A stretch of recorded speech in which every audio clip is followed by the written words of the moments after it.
Dans un univers aussi vaste que celui de One Piece, il est facile pour certains personnages de passer sous le radar, éclipsés par des géants comme Luffy, Shanks ou encore Barbe Noire. Pourtant, il existe des combattants et des figures cruciales qui, bien qu'ils n'occupent pas toujours les premiers rôles, sont incroyablement puissants et jouent des rôles décisifs dans l'histoire.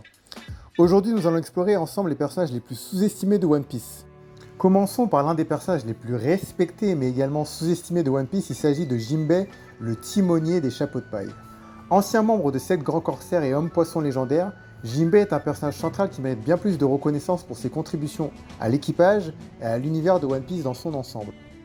Pour commencer, Jinbei est un maître du Fishman Karaté, une technique de combat ancestrale qui lui permet de manipuler l'eau environnante. C'est une compétence redoutable, surtout lorsqu'il se bat à proximité de la mer, mais même en l'absence d'eau, Jinbei est capable d'utiliser des molécules d'eau présentes dans l'air pour générer des attaques puissantes. Cette maîtrise unique fait de lui un adversaire redoutable aussi bien sur terre que sur mer. En plus de cela, Jinbei est l'un des rares personnages dans l'équipage de Luffy à maîtriser le haki de l'armement et l'acquis de l'observation, ce qui le place au même niveau que des personnages comme Zoro ou encore Sanji, en termes de capacité de combat globale, même si on sait qu'il n'est pas aussi fort que Zoro ou Sanji par exemple. Son acquis de l'armement lui permet de renforcer ses coups pour infliger des dommages importants à des ennemis avec des défenses solides comme Big Mom par exemple. Mais la plus grande force de Jinbei ne réside pas seulement dans ses compétences de combat, mais aussi dans ses qualités de leader et de stratège. En tant qu'ancien capitaine des Pirates du Soleil, il a acquis des compétences de gestion et de coordination, ce qui a été essentiel pour l'équipage de Luffy, notamment lors de l'arc Rocket Island. Jinbei a joué un rôle crucial dans la survie des chapeaux de paille contre l'empereur Big Mom. Lors de leur fuite, c'est Jinbei qui a su coordonner l'équipage, utilisant ses compétences en navigation et sa stratégie pour éviter les attaques de la flotte ennemie. Il a également fait preuve d'un immense courage en se dressant contre Big Mom, refusant de céder à sa terreur et lui déclarant qu'il rejoindrait officiellement l'équipage de Luffy. Cet acte de défiance face à l'un des 4 empereurs a démontré non seulement sa loyauté envers Luffy, mais aussi son incroyable résilience mentale et physique. Sa volonté de protéger ses compagnons même au péril de sa propre vie en fait un membre indispensable. Jinbei apporte donc quelque chose que peu d'autres membres de l'équipage possèdent à ce niveau, la sagesse ainsi que l'expérience. Jinbei a vu les plus grands bouleversements dans l'histoire du monde, que ce soit par son implication dans la guerre contre les pirates de Barbe Blanche, sa relation avec Fisher Tiger, ou encore son implication dans la lutte pour le droit des hommes poissons. Il est d'une certaine manière la mémoire vive du monde extérieur pour l'équipage de Luffy. Il a une compréhension profonde des tensions politiques et des enjeux géopolitiques qui résident dans le monde de One Piece, ce qui le rend précieux au-delà de ses capacités martiales. Même au sein de l'équipage, Jinbei occupe une position spéciale. Bien que Nami soit techniquement la navigatrice, Jinbei en est lui le timonier. Et sa compétence en navigation est sans égale. Sa capacité à manœuvrer le Thousand Sunny dans des situations périlleuses, comme lors de la fuite des eaux tumultueuses de Totoland, est inestimable. Il est littéralement et métaphoriquement celui qui aide à garder le cap pour l'équipage. Malgré tout cela, Jinbei est souvent perçu comme un personnage de soutien par rapport à des figures plus flamboyantes comme Luffy, Zoro ou encore Usopp. Son rôle de mentor et de conseiller fait qu'il est souvent mis dans l'ombre des personnages plus impulsifs et charismatiques, mais cela ne doit pas minimiser son importance. Passons maintenant à Sabo, le frère de Luffy et haut responsable de l'armée révolutionnaire, qui est souvent éclipsé par d'autres personnages principaux malgré ses compétences exceptionnelles. Sabo est selon moi l'un des personnages les plus sous-estimés de One Piece, pourtant c'est l'un des plus forts, en commençant par son fruit du démon, le Mera Mera no Mi. Ce fruit lui confère le pouvoir du feu, ce qui permet à Sabo d'incendier ses adversaires et créer des explosions et se déplacer à des vitesses incroyables en utilisant les flammes. Lors de son combat contre l'amiral Fujitora, Sabo a démontré sa maîtrise du haki, en particulier le haki de l'armement, lui permettant de renforcer ses attaques et de se défendre contre des adversaires puissants.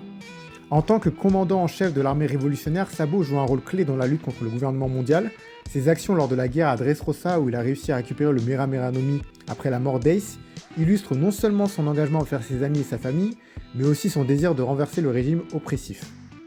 Son impact est particulièrement palpable lors de la révélation de son identité en tant que frère de Luffy, ce qui a non seulement élargi la portée de son histoire, mais a aussi intensifié les enjeux du conflit mondial. Bien que son rôle soit parfois sous-évalué en raison de son statut de personnage secondaire, son influence s'étend bien au-delà de son propre arc narratif. En tant que figure centrale de l'armée révolutionnaire, il représente l'espoir pour tous ceux qui souffrent sous la tyrannie. Son engagement à combattre le gouvernement mondial et à lutter pour un monde meilleur fait de lui un pilier fondamental dans la lutte pour la liberté. Il est au cœur des événements majeurs qui secouent le monde de One Piece, notamment lors de l'arc de Rêverie où il devient l'un des rares individus à avoir été témoin de la présence d'Imu, la mystérieuse figure qui semble détenir le véritable pouvoir derrière le gouvernement mondial. Il ne mérite pas d'être sous-estimé car il est presque certain que Sabo aura un rôle central à jouer dans la chute du gouvernement mondial. Basculons maintenant vers Magellan, l'ancien directeur de la prison d'Impel Down. Il est souvent sous-estimé dans l'univers de One Piece, bien qu'il ne soit pas aussi présent dans l'intrigue principale que les empereurs ou encore les amiraux, sa puissance et son rôle sont bien plus grands qu'on ne le pense. Voyons pourquoi Magellan mérite davantage de reconnaissance. Tout d'abord, Magellan est l'utilisateur du Doku Doku no Mi, un fruit du démon de type paramécia qui lui permet de produire et manipuler du poison. Ce n'est pas un simple poison, mais un arsenal de toxines mortelles et paralysantes qui peuvent neutraliser des adversaires en quelques secondes.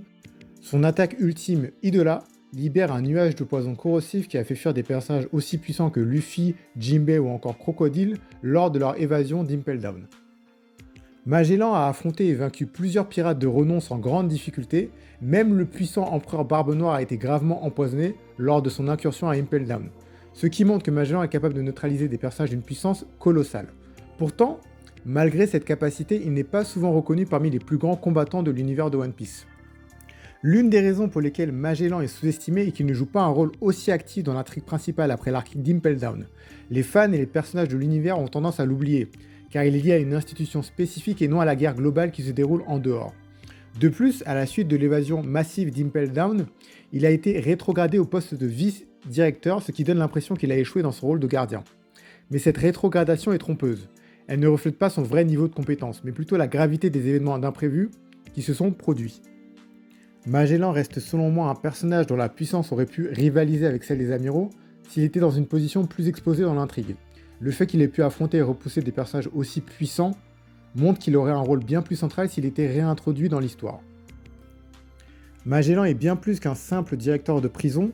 Son pouvoir, son rôle stratégique dans la protection d'Impel Down et sa capacité à affronter des adversaires de classe mondiale font de lui un personnage vraiment sous-estimé. Malgré sa mise à l'écart dans l'histoire, son potentiel reste l'un des plus redoutables et il ne devrait jamais être oublié parmi les figures de pouvoir dans One Piece. Parlons maintenant d'un dieu.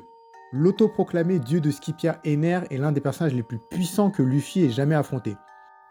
Pourtant, après sa défaite sur Skypiea, Ener est souvent sous-estimé voire oublié par de nombreux fans de One Piece. Cependant, il possède des capacités qui le rendent bien plus dangereux qu'on ne le croit. Si l'on parle de compétences et de force pure, Enel est l'utilisateur du Goro Goro no Mi, un fruit du démon de type Logia qui lui permet de contrôler la foudre. Ce pouvoir lui confère une maîtrise totale de l'électricité avec la capacité de générer des éclairs à des voltages incroyables allant jusqu'à 200 millions de volts. Non seulement il peut se déplacer à la vitesse de la lumière en se transformant en foudre, mais il peut également frapper à distance et infliger des dégâts massifs avec des attaques comme Eltor ou encore Raigo. En termes de puissance brute, très peu de personnages dans One Piece pourraient le combattre à armes égales, surtout avec une telle maîtrise de son fruit du démon. De plus, Enel possède un niveau extrêmement avancé de mantra ou encore acquis de l'observation. Cela lui permet de prédire les mouvements de ses adversaires sur de vastes distances et de réagir instantanément à leurs actions. Cependant, malgré ses capacités redoutables, il est sous-estimé, notamment en raison de sa défaite face à Luffy qui est immunisé contre la foudre à cause de ses pouvoirs en caoutchouc, mais cette faiblesse contre Luffy est une exception plutôt qu'une règle, car face à la majorité des combattants, Enel serait pratiquement invincible. Sur Skypiea, Enel a régné en tyran pendant des années, imposant sa volonté à travers sa domination totale de l'île céleste. Il a également introduit l'idée de la lune, un élément de l'intrigue encore mystérieux qui pourrait avoir une signification majeure dans l'univers de One Piece. Enel a joué un rôle clé dans l'arc Skypiea en mettant en lumière l'importance des civilisations anciennes et des artefacts comme les poneglyphes. Si Ener refaisait surface notamment sur Elbaf, il pourrait bouleverser l'équilibre des forces dans le Nouveau Monde. Il serait un véritable défi pour quiconque, même pour les plus puissants empereurs ou encore amiraux.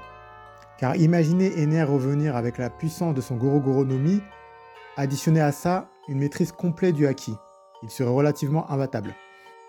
D'ailleurs, dites-moi en commentaire si vous pensez que Ener va revenir sur l'arc Elbaf ou s'il va venir plus tard dans la série. Parlons maintenant d'un autre Logia. Après des années de silence dans le Nouveau Monde, Crocodile a fait un retour fracassant dans One Piece en tant que membre clé de la Cross Guild, une organisation qui a choqué le monde entier. Avec des figures aussi puissantes que Dracul Mihawk ou encore Buggy le Clown à ses côtés, Crocodile prouve qu'il ne doit plus être sous-estimé. En fait, il est devenu l'un des acteurs principaux du Nouveau Monde, redéfinissant son rôle de stratège et de figure influente. La Cross Guild est une organisation qui a pris une tournure inattendue en introduisant un concept nouveau dans l'univers de One Piece, la mise à prix des marines. En publiant des primes sur la tête des officiers de la marine, la Cross Guild renverse les règles du jeu, ce qui rend One Piece relativement intéressant. Ce concept n'avait jamais été vu auparavant, Et cela prouve que Crocodile, malgré ses défaites passées, reste un stratège brillant capable de bouleverser l'ordre établi. Crocodile est en fait le véritable cerveau derrière cette organisation qui est un peu semblable à son organisation Baroque Work. Bien que Baggy soit considéré par erreur comme le leader de la Cross Guild, Crocodile et Mihawk sont clairement les piliers de cette alliance. Crocodile a non seulement récupéré son influence et son pouvoir dans le monde pirate, mais il a aussi gagné en importance en s'associant à certains des personnages les plus dangereux du monde de One Piece. Mais le plus surprenant est également sa nouvelle prime. Crocodile se voit maintenant attribuer une prime de 1,965 milliards de berries, ce qui le place parmi les pirates les plus recherchés et les plus redoutés du monde. Ce montant astronomique témoigne non seulement de sa puissance brute, mais aussi de la menace qu'il représente pour le gouvernement mondial, en raison notamment de ses ambitions, mais également de son intellect stratégique. Comparé à sa prime passée qui était relativement modeste avant son emprisonnement à Impel Down, cette nouvelle prime souligne combien le monde reconnaît désormais Crocodile comme un acteur majeur dans l'équilibre des pouvoirs du Nouveau Monde. La montée en flèche de sa prime reflète également sa nouvelle position dans l'échiquier du pouvoir. La marine et le gouvernement mondial comprennent maintenant que Crocodile n'est pas simplement un pirate déchu qui a échoué à Alabasta, il est un tacticien impitoyable qui, après des années de préparation, est de retour sur le devant de la scène avec une organisation capable de s'attaquer directement aux marines eux-mêmes. Mais malgré cette montée en puissance, Crocodile reste à mes yeux encore très sous-estimé par de nombreux fans et personnages dans l'univers de One Piece. Cela peut être dû à son échec passé contre Luffy, à sa chute de l'élite des Chichibukai ou à la réputation comique de Baggy qui éclipse parfois son sérieux. Pourtant, Crocodile est bien plus dangereux que la plupart ne le réalisent. Il ne s'est jamais reposé sur ses lauriers après Alabasta et a constamment cherché des moyens de récupérer son influence et d'étendre son pouvoir. Avec sa nouvelle prime et son rôle central au sein de la Cross Guild, Crocodile n'est plus seulement un ancien Chichibukai déchu, il est désormais l'un des pirates les plus influents du Nouveau Monde, utilisant son intelligence et son pouvoir pour remodeler l'équilibre des forces. Sous-estimer Crocodile serait une erreur fatale car il est bien plus que ce que le monde ne lui accorde de crédit. Et enfin pour le dernier, j'aimerais vous parler d'un personnage qui se distingue non seulement par son apparence excentrique, mais aussi par sa capacité à créer le chaos sans même le vouloir. Vous l'aurez compris, il s'agit de Baggy le Clown. Souvent considéré comme un personnage comique, il possède en réalité une qualité unique qui le rend étonnamment dangereux, et pourtant on le sous-estime tous, il s'agit de sa chance. Baggy a une manière impressionnante d'échapper à des situations périlleuses, souvent par le simple fait que le destin semble le favoriser. Que ce soit en évitant des combats mortels ou en se retrouvant au bon endroit au bon moment, sa chance est presque surnaturelle. Par exemple, lors de l'arc Marineford, Baggy réussit à s'échapper de la zone de guerre en utilisant la confusion ambiante à son avantage sans vraiment l'avoir prévu. Cette chance n'affecte pas seulement son propre sort, mais aussi ceux qui l'entourent. Baggy a souvent réussi à rallier des alliés inattendus grâce à ses aventures chaotiques. Son charisme associé à cette chance inexplicable lui permet de créer une aura d'invincibilité, même s'il ne réalise pas pleinement son potentiel. Malgré son apparence de clown et son penchant pour l'humour, Baggy le Clown est désormais l'un des personnages les plus influents du monde de One Piece. Grâce à sa chance et à son statut de Yonko, il est un joueur incontournable dans la quête du One Piece. Il est peut-être sous-estimé par beaucoup, mais ses actions imprévisibles pourraient bien bouleverser l'équilibre du monde. Son alliance avec Crocodile et Mihawk et sa capacité à fédérer des pirates autour de lui, même de manière accidentelle, font de lui un acteur clé dans l'avenir de l'univers de One Piece. Si cette vidéo vous a plu, n'oubliez pas de laisser un petit like, ça aide énormément la chaîne à se développer, et surtout dites-moi en commentaire quel est selon vous le personnage le plus sous-estimé de One Piece. Et bien sûr, si vous voulez encore plus d'analyses, de théories et de contenu sur l'univers des mangas et de One Piece particulièrement, pensez à vous abonner à Manga Seeker, le chercheur de manga, activez la cloche pour ne rien manquer des prochaines vidéos, et rejoignez-moi sur Manga Seeker.